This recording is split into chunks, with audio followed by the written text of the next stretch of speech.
Estamos de volta e no próximo bloco vamos conversar com a professora doutora Cristina Mello, gastrohepatologista.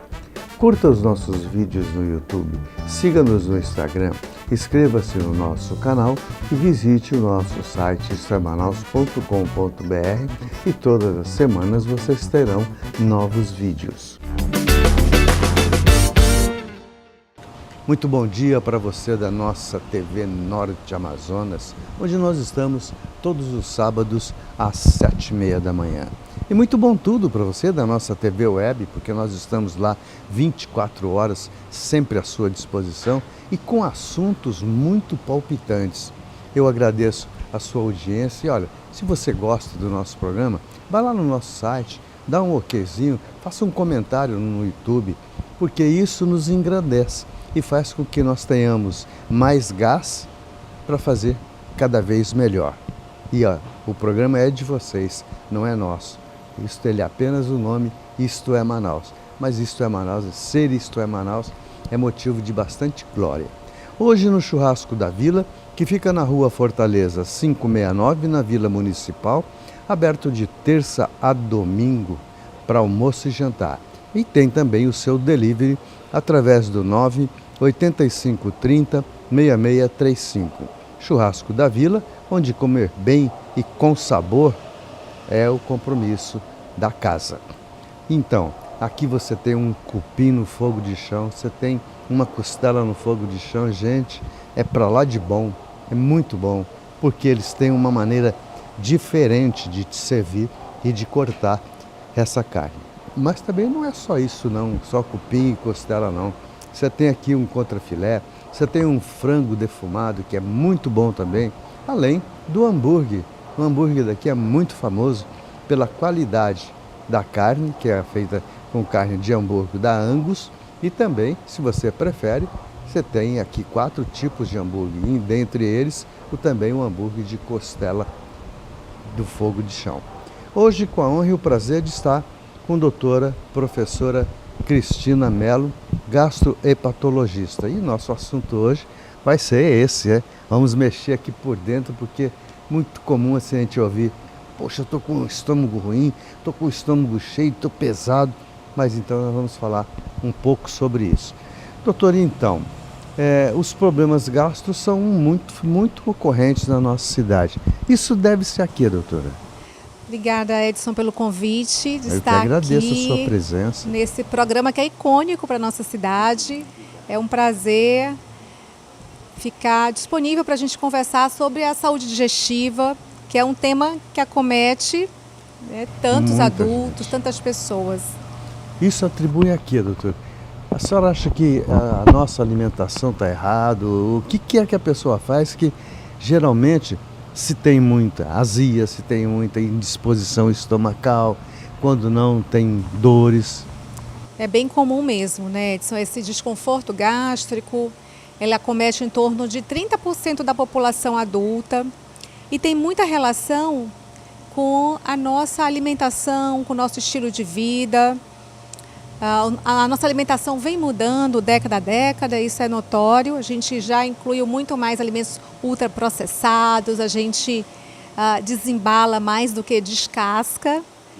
E naturalmente o sistema digestivo sofre com esse impacto nessa mudança da alimentação. E falando com uma gastrohepatologista, o que a senhora recomenda? Porque eu sempre bato nessa tecla. Eu não sei como que vai ser as gerações futuras, porque cada vez mais a gente fala de alimentação saudável, de não sei o que, verdura, papapá. O jovem hoje não come verdura. Eu falo pelo meu filho, tem 32 anos e ele não come verdura. Não adianta, não vai, não quer, acabou.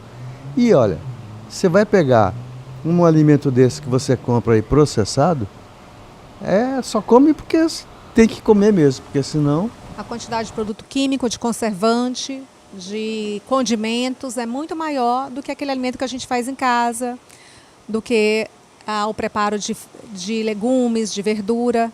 Então a gente tem mesmo que ter essa preocupação na qualidade, né, do alimento, além da quantidade também. Então a qualidade da gente ter alimentos mais frescos, que a gente prepare mais os alimentos em casa. A gente sabe que é um desafio, porque a vida vem mesmo cada vez mais corrida.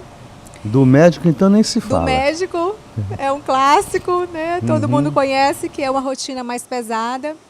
Mas a gente precisa priorizar realmente, né? Ter essa ida ao supermercado, às feiras, fazer parte da nossa rotina, também colocar esse preparo dos alimentos em casa, ter um tempo para isso, para que a gente não dependa tanto de alimentos já prontos no supermercado, mas dos alimentos feitos em casa, que a gente vai ter uma qualidade melhor. Doutora, o que é que leva-se a desenvolver um câncer de estômago? Edson, o principal fator de risco do câncer de estômago está relacionado a uma bactéria, olha só, um agente infeccioso que se chama Helicobacter pylori ou, o que a gente ia falar, H. pylori. É o que eu ia te questionar agora. Como é que ela chega, como é que acontece, como é que ela se instala, que sintomas a gente vai ter? Essa bactéria normalmente é adquirida ainda na infância, na fase infanto-juvenil, e ela vem através de água e alimentos contaminados por uma outra pessoa que estava portadora dessa bactéria no estômago. Então é chamada transmissão fecal-oral. Quanto menor desenvolvida é a região, mais prevalência a gente vai ter dessa transmissão. Então, se a gente tem uma área com bom saneamento básico, água encanada, tratada, ali eu vou ter níveis mais baixos. Se eu tenho uma área desprovida de saneamento, que não tenha um fornecimento de água adequado, ali eu vou ter níveis mais altos de infecção dessa bactéria, que escolhe se alojar dentro do estômago, numa das camadas do estômago. E ali é aquela infecção crônica, que leva muitos anos, décadas. Com o tempo leva a uma gastrite crônica, que pode abrir uma úlcera e, nesse formato de úlcera, ser, na verdade, um câncer, né? Então, tanto essa bactéria está relacionada à abertura de úlcera, úlceras benignas, mas também está relacionada à abertura a formato de úlceras malignas, que são o câncer, uma das formas de apresentação é na úlcera, mas também pode ser na forma de um pólipo, uma verruga ou uma própria infiltração mais difusa do estômago. Então, o nosso grande vilão é essa bactéria, que está muito relacionada a essas condições de vida. Agora, o que potencializa? O cigarro potencializa, a bebida alcoólica potencializa, uma alimentação ruim, com muitos produtos industrializados, de novo, é mais um ponto negativo aqui, né, potencializando o risco de câncer gástrico. Então, isso aí prova, doutora, que não é só a água que seria o meio de se contaminar, né? Com aquela bactéria. Mas esses outros fatores, eles vão, né, aumentar o risco. Se eu tenho um caso na família, então eu tenho uma condição genética ali propícia e eu tenho essa infecção da bactéria, são fatores que se somam também. Então, essa atenção. Outra coisa, doutora, por que se fala? Eu estou com uma úlcera no duodeno. Isso, essa úlcera do duodeno é um clássico da infecção do H. pylori. O H. pylori se aloja no estômago, mas ele desequilibra ali a produção de ácido e faz com que essa região logo do duodeno, que é logo depois do estômago, o duodeno vem em seguida ao estômago, se torne propícia, vulnerável à abertura de úlcera nessa região. Doutora, agora nós estamos próximos às festas de final de ano, às festas natalinas. E que cuidados a gente tem que ter mais com a alimentação? O que a gente tem que... Você, senhorinha, senhorzinho, preste bastante atenção, porque essa é uma coisa, você sabe que quando a gente passa da pior idade, que ninguém vai pôr na minha cabeça que é a melhor idade não, porque a gente só perde, não se ganha nada, só perde. Mas então, nessa idade a gente tem já algumas dificuldades, seja da alimentação, seja da bebida, enfim, dos hábitos que você já conserva de algum tempo. E que cuidado que a gente tem que ter, doutora, mais? É verdade, né, Edson? Então, assim, a gente, mesmo, as pessoas de mais idade, elas precisam ter um cuidado extra, sim. A nossa digestão, ela vai mudando. À medida que a gente vai passando pelas décadas, a digestão também sofre ali algum impacto. Então, nesse período de festas, mas não só os mais idosos, os mais novos também são vulneráveis, porque é um período que a gente muda assim, radicalmente a forma de se alimentar. A gente se alimenta mais, né? São alimentos mais condimentados, mais gordurosos. Geralmente muita gordura, Muita né? gordura e muito açúcar, muitos doces. Então, essa mudança assim, radical na forma de se alimentar vai ter um impacto na digestão, né? No conforto gástrico ali pós-alimentação. E além disso, a gente também coloca um pouco mais de bebida, né? Seja ela alcoólica ou não alcoólica. Muitas vezes vem refrigerante junto, muitos sucos, cítricos e a bebida alcoólica por si só. Isso também são irritantes para o estômago, né? Então, é aquela questão da moderação, né? Com moderação a gente passa esse período de festas com tranquilidade, como é para ser, que é um período de encontro, de confraternização, com tranquilidade. Então, centrar nessa questão de montar um prato equilibrado, por exemplo, numa ceia, no jantar, no almoço, lembrar que metade do prato, gente, é de verduras e legumes. A outra metade a gente divide com a proteína, né? O peixe, o frango, carne e o carboidrato, que é o arroz, ou o macarrão, ou uma farofa, né? Que tão comum na nossa região, nosso paladar tanto para isso. Né? Então, esse equilíbrio faz com que a digestão se torne melhor, mais fácil. Bom, lembro a vocês que a professora doutora Cristina Mello, gastrohepatologista, tem o seu consultório no Edifício Cristal, sala 306, telefone 99152-0878. Então, doutora, agora eu tenho também um assunto que é muito, mas é muito melindroso, que é a litose. Como é que isso aí acontece no nosso organismo? Ou se isso aí depende do que nós comemos, ou se isso é uma anomalia, que é uma patologia que tem que ser tratada. Como é que funciona isso? Por quê e como que se trata? É muito comum, Edson, o gastroenterologista ser procurado por essa questão, né? Esse desconforto de ter um hálito mais forte e associar problemas gástricos.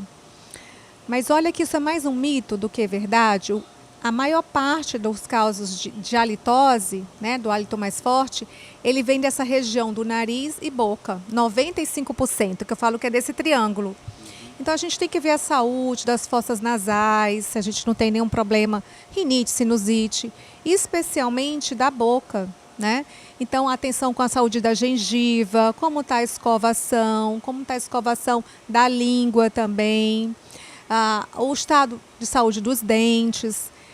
A maior parte dessa questão da halitose, ela está relacionada à saúde bucal.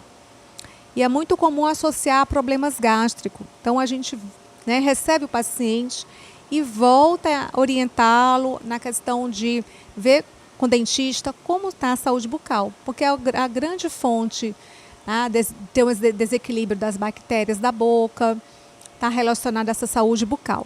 Mas outras coisas também influenciam, como, por exemplo, estar bem hidratado, lembrar que tem uma boa hidratação.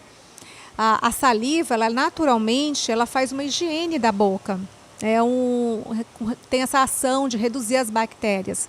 Então, a gente produz saliva a partir da nossa hidratação. Lembrar disso. De ter uma ingesta de água em torno ali de 30 ml por quilo, é mais ou menos uns 2,5 litros a 3 litros ao longo do dia.